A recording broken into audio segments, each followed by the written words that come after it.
Hello दोस्तों, तो फिर से एक बार आपका स्वागत है चैनल में। केदारनाथ की जो इन्फॉर्मेशन वीडियो है वो इसलिए है क्योंकि 2021 में अभी यात्रा स्टार्ट होने वाली है। तो मेरा जितना कंट्रीब्यूशन हो सके आपको इन्फॉर्मेशन देने के लिए मुझे बहुत अच्छा लगेगा, क्योंकि आज एक भाई का भी फ़ोन आया।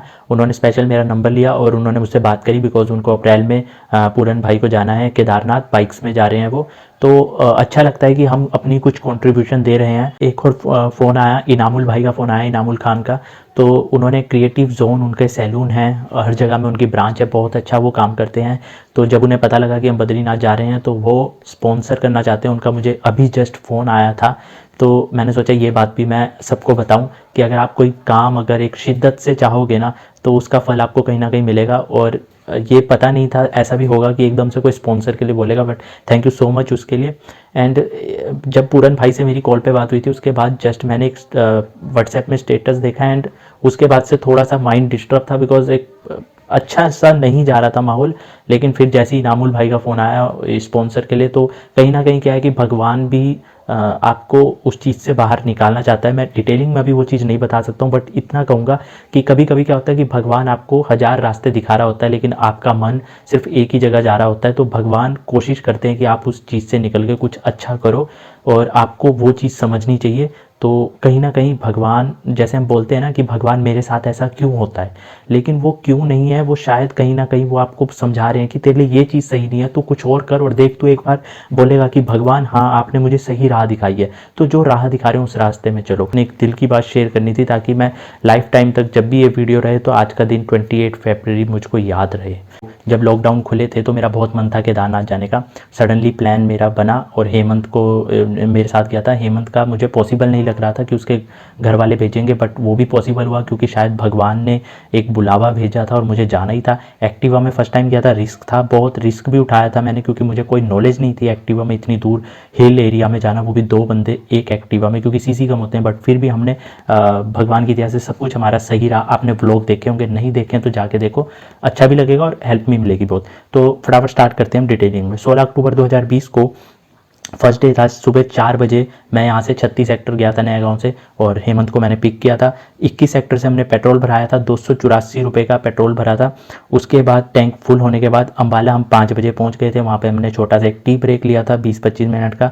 फिर वहाँ से हम जगाधरी रोड, यमुनानगर, सहारनपुर होते हुए गए, और सहारनपुर क्रॉस करके जब हरिद्वार आने वाला था तो हमने वहाँ पे पेट्रोल भराया था। पेट्रोल हमें 310 रुपये का भरवाया था हमने।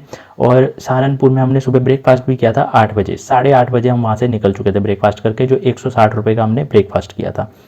ऋषिकेश में हमने हवा भराई थी। अब सबसे बड़ी जो होता है कि आप कहीं टू व्हीलर में जा रहे हो या किसी भी गाड़ी व्हीकल में जा रहे हो, तो आपको वेल मेंटेन के साथ साथ उसके टायर में हवा भी होनी चाहिए। बट जब हम सुबह 4 बजे 21 सेक्टर से पेट्रोल भरा के निकले, वहाँ पे हवा का हमें ऑप्शन नहीं मिला, रास्ते में हमने कहीं पे ध्यान नहीं दिया।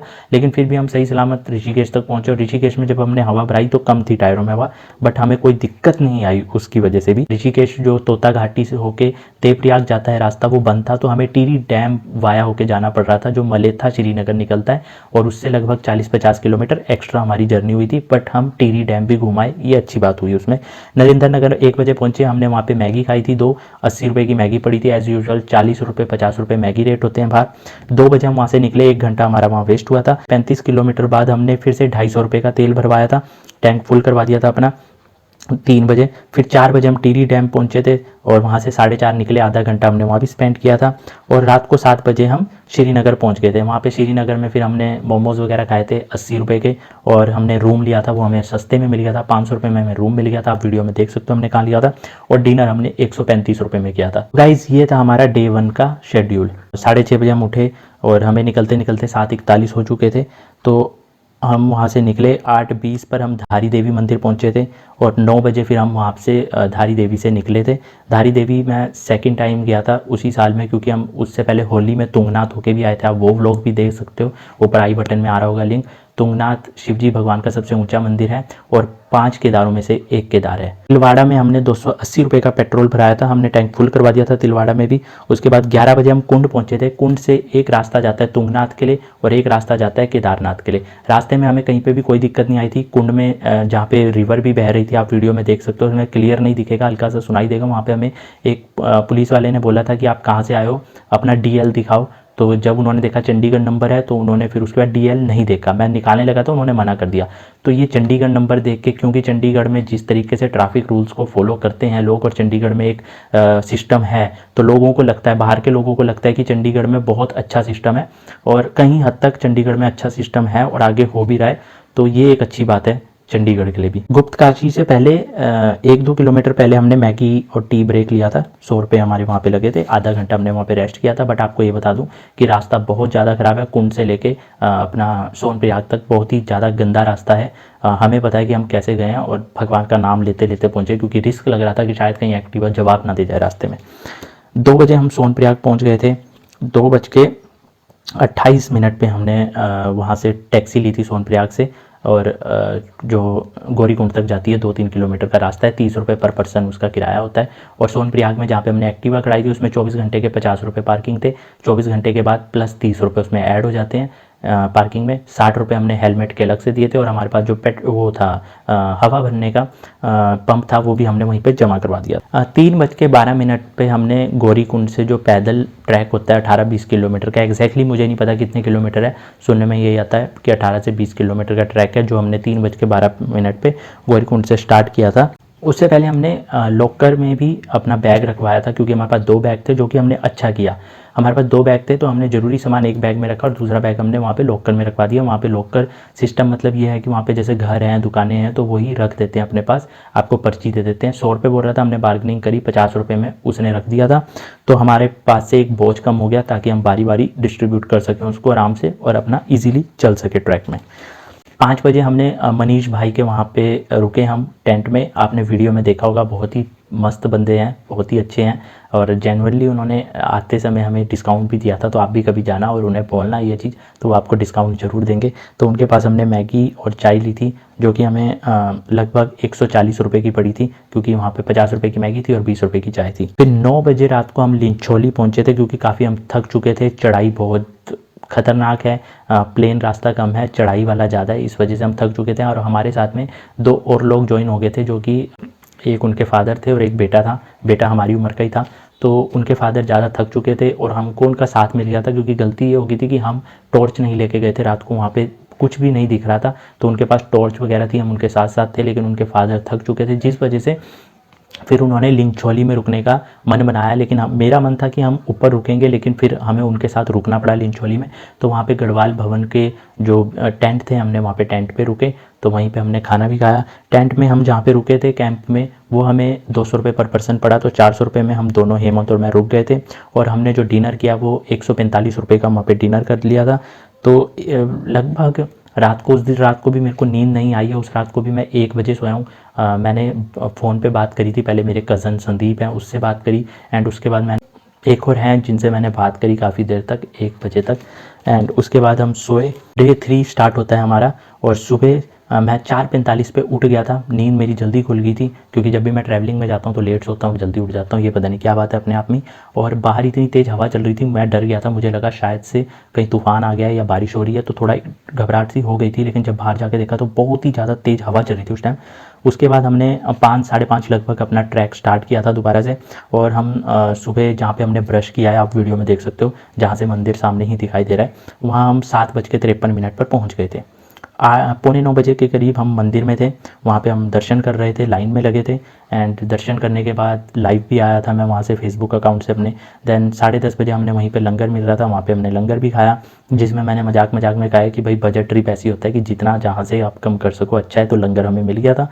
तो उसके बाद प्रसाद हमने लिया था, 250 रुपये का प्रसाद था। और उसके बाद हम ट्रैक हमने दोबारा स्टार्ट कर दिया था नीचे उतरने के लिए। 1:55 2 बजे के करीब हम फिर से मनीष भाई के उधर पहुंचे थे, और वहाँ पे हमने 3 पराठे खाए थे। 3 पराठे जो कि 50 रुपये पर पराठा था, तो 150 रुपये के पराठे हुए, और 2 चाय 20 रुपये की एक थी, तो 40 रुपये, 190 रुपये भी लाया था, लेकिन भाई ने हमें डिस्काउंट दिया और 160 रुपये ही हमसे लिए।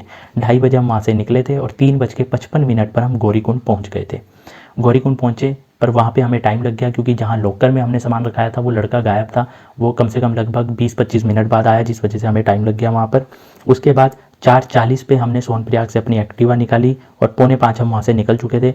4:45 बजे सोनप्रयाग से कुंड, जो कि बहुत ही गंदा रास्ता है और रात को अंधेरा होना था, तो वहाँ पे हम फंस सकते थे। इस वजह से मैंने सोचा कि जितने जल्दी हो सके अच्छा है। 2 घंटे में हम नीचे कुंड पहुँच चुके थे। 7:45 बजे हम कुंड में थे। फिर अगस्त मुनि में हमने 15 से 20 मिनट का टी ब्रेक लिया था और पूरा कंटिन्यू 4-5 घंटे की हमने जर्नी करी है। सिर्फ अगस्त मुनि में हमने 15 से 20 मिनट का ब्रेक लिया था। 10 बजे हम श्रीनगर पहुंच चुके थे और सबसे बड़ी बात यह है कि श्रीनगर से 10-15 किलोमीटर पहले हमारी जो एक्टिवा की लाइट है वो ब्लिंक करने लगी थी। पेट्रोल ख़त्म होने को आ गया था। रास्ते में कहीं पेट्रोल पंप नहीं था, सिर्फ श्रीनगर में था। बट हम श्रीनगर पहुंच गए थे, लेकिन श्रीनगर में पेट्रोल पंप बंद हो जाते हैं 7 बजे के आसपास ही। वो सुबह अब 7-8 बजे ही खुलने थे, इसलिए हमने सोचा था कि हम श्रीनगर से जल्दी चंडीगढ़ के लिए निकल लेंगे, लेकिन नहीं हो पाया क्योंकि पेट्रोल पंप बंद थे। तो उसके लिए हमें सुबह थोड़ा सा वेट करना पड़ा और फिर हमने वही 500 रुपये का हमें वहीं पर रूम मिल गया था और उसके बाद हमने डिनर किया था 80 रुपये में, जो कि हम बजट ट्रिप के हिसाब से करते हैं अपना। सब कुछ सही चलता है, खाते पीते भी हैं और फिर भी बिल बहुत कम आता है। तो ये एक थोड़ा सा आपको अगर बजट ट्रिप करना है तो आपको ये चीज़ देखनी होगी कि आप कितना कहाँ पे कैसे मैनेज कर सकते हो। फिर एज़ यूजुअल मैं 1 बजे सोया और सुबह 4:30 बजे फिर मेरी नींद खुल गई थी। सो डे 4 जो हमारा स्टार्ट हुआ, डे 4 में हम श्रीनगर से निकले क्योंकि पेट्रोल टैंक खाली था। सुबह हमने थोड़ा सा वेट किया, 7:30 बजे पेट्रोल पंप खुला, हमने पेट्रोल भराया 350 रुपये का और वहाँ पर हमने 70 रुपये का एक बोतल में भी पेट्रोल भरवा लिया था, सिर्फ ये देखने के लिए कि कहाँ तक हम जा सकते हैं। तो 350 में हमारे 4.23 लीटर ही पेट्रोल आया था, फुल हो गया था टैंक। 70 रुपये हमने पेट्रोल बोतल में कर लिया था। 7:30 बजे हम श्रीनगर से निकले थे और 8:30 बजे हम 33 किलोमीटर जो टिहरी वाले रास्ते में है वहाँ पहुँचे। 33 किलोमीटर लगभग रास्ता था। हमने ब्रेकफास्ट के लिए रुके, 60 रुपये में हमने वहाँ पे ब्रेकफास्ट कर लिया था। 10:30 बजे हम टिहरी लेक पहुँच गए थे। वहाँ पे हमने सोडा नींबू 60 रुपये का 30-30 रुपये के गिलास थे वो पिए थे और 11 बजे फिर हम वहाँ से निकले और हम चंबा धनोल्टी सुरकंडा देवी मंदिर जो आता है वहाँ से मसूरी की तरफ उस वाले रास्ते होके आए हैं इस बार हम। तो 2:02 पर हम लंच के लिए रुके थे। लगभग हमने 140 किलोमीटर अपनी जर्नी कर ली थी श्रीनगर से और 10 किलोमीटर वहाँ से मसूरी रह गया था। तो लगभग मतलब श्रीनगर से मसूरी 150 किलोमीटर है। तो हमने वहाँ पे जो लंच किया, हमने नूडल्स ही खाए थे। तो हमने 80 रुपये के लगभग हमें नूडल मिले थे और 2:45 पर हमने फिर से रिफ्यूल कराया था क्योंकि ब्लिंक होने लगी थी। तो हमने जो बॉटल वाला तेल था हमने वो डाल दिया था उसमें और लगभग हम मतलब 153 किलोमीटर चल चुकी थी हमारी श्रीनगर से और तब वो ब्लिंक करनी स्टार्ट हुई थी। और 3:34 पर हम देहरादून पेट्रोल पंप में थे और वहाँ पे हमने फिर अपना जो फ्यूल रिफ्यूल करवाया है। 170 रुपये में हमारा टैंक फुल हो चुका था। पोंटा नान होके आ रहे थे और 7:30 बजे हम फिर एक जगह पे रुके थे। हमने वहाँ पे खाना खाया था और हमें लगभग 160 रुपये की वो प्लेट पड़ी थी और लगभग वहाँ पे हम आधा पौना घंटा स्पेंड करने के बाद 8:15 के करीब हम वहाँ से निकले थे और 10:30 बजे हम चंडीगढ़ एंटर हो चुके थे। 11 बजे मैंने हेमंत को ड्रॉप कर दिया था और मैं फिर घर आ गया था। नेक्स्ट डे मुझे ऑफिस जाना था। तो हमारा ये कंटिन्यू एक जर्नी रही है। रास्ते में हमें कोई प्रॉब्लम नहीं हुई है। हवा हमने आते हुए देहरादून में ही जहाँ पेट्रोल भराया था वहीं पे भराई थी। तो पेट्रोल हम जो पंप भी लेके गए थे हवा वाला, हमें कहीं कोई दिक्कत नहीं आई। हालांकि हमारे ट्यूबलेस टायर थे बट फिर भी कोई पंचर नहीं, कोई दिक्कत नहीं। तो ये भोले बाबा की हम पे कृपा थी। मेरा बहुत ज़्यादा मन था लॉकडाउन के बाद कि मैं, क्योंकि मैंने केदारनाथ के बहुत ब्लॉग भी देखे थे और मेरा बहुत मन था कि मैं जाऊँ। और ये नहीं है कि लॉकडाउन में ही मेरा मन हुआ है, जब मैं तुंगनाथ गया था तो तब भी मेरा मन था कि मैं जाऊंगा और जिसके साथ मेरा जाने का प्लान था वो बिल्कुल चकनाचूर हो गया।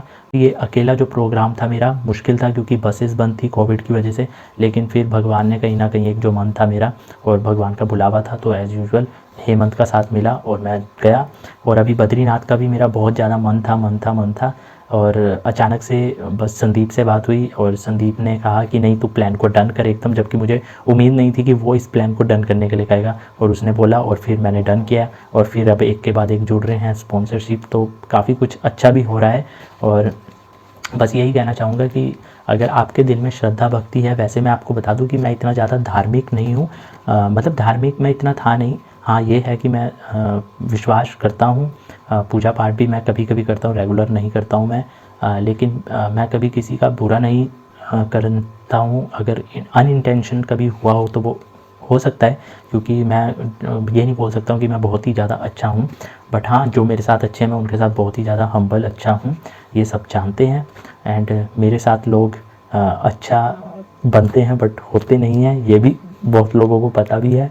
वो अच्छे से जानते हैं कि उन्होंने कौन कौन है जिन्होंने मेरे साथ थोड़ा सा किया है, बट फिर भी फॉरगेट इट। भगवान मुझे अपनी शरण में बुलाए जा रहे हैं।